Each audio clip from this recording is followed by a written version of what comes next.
ঐতিহাসিক সভা।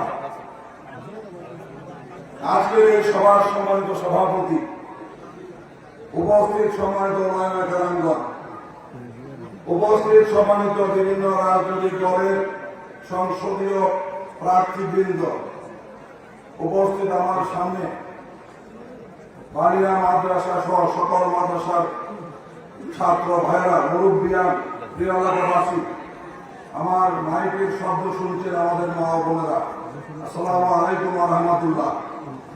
প্রিয় ভাইরা আমার, এটা ধর্মীয় সভা। আমি কয়েকদিন আগে বালিয়া সভায় গিয়েছিলাম, সেটা একটা রাজনৈতিক সভা এবং একটা মার্কার সভায় পরিণত হয়েছিল। সেই ঘটনার তীব্র নিন্দা এবং প্রতিবাদ জানাই।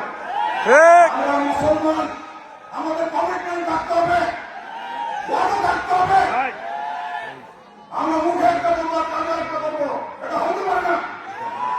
আর এটা আমাদের বাড়ি, সবাই এখানে এসেছে বক্তব্য দিতে, অবশ্যই সবাই বক্তব্য দিতে। মেহমান, আল্লাহ বলছেন মেহমানদেরকে সম্মান করতে। আমরা তাদেরকে ইজ্জত, ভালোবাসা, সম্মান যতটুকু প্রয়োজন আমরা ইনশাআল্লাহ দিয়েছি। আমি রাজনৈতিক বক্তব্য দিব না। একটা কথা মনে রাখবেন, সত্যের জয় চিরদিন, ভালোর মূল্যায়ন হবে। আল্লাহ ছাড়া কেউ ধরে রাখতে পারবে না ইনশাআল্লাহ। আমরা অনেক কষ্ট করেছি, অনেক ত্যাগ স্বীকার করেছি, অনেক অবদান আছে আমাদের 24-এর গণঅভ্যুত্থানে, কিন্তু আমরা সেটা প্রকাশ করি। আমরা রাজনৈতিক বক্তব্য দিতে চাই।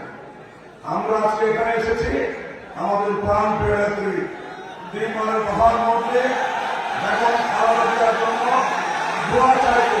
দোয়া যদি চাওয়া অন্যায় থাকে আপনারা বলবেন, আমি কথা বলতে করবো। হুজুরের কাছে আমি বলতে চাই, হুজুর দোয়া যদি চাওয়া ভুল থাকে আমি কথা প্রত্যাহার করবো।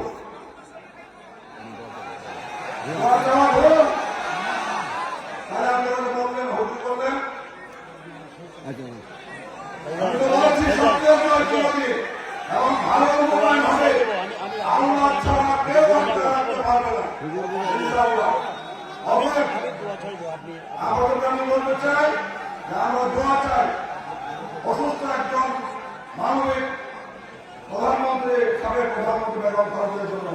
আমরা দোয়া চাই মাদ্রাসার প্রতিষ্ঠাতা মাওলানা দৌলত আলী সাহেব, আল্লামা গিয়াসউদ্দিন সাহেব এবং যারা আমাদের ছেড়ে চলে গিয়েছেন তাদের জন্য। আমরা এই মুসলিম উম্মার জন্য দোয়া চাই। মুসলমান ভাইরা, আমাদের মধ্যে ঐক্যের প্রয়োজন আছে। মুসলমানের ঐক্যবদ্ধ না থাকলে আমরা অনৈক্যের কারণে আমাদেরকে ভোগান্তি আছে।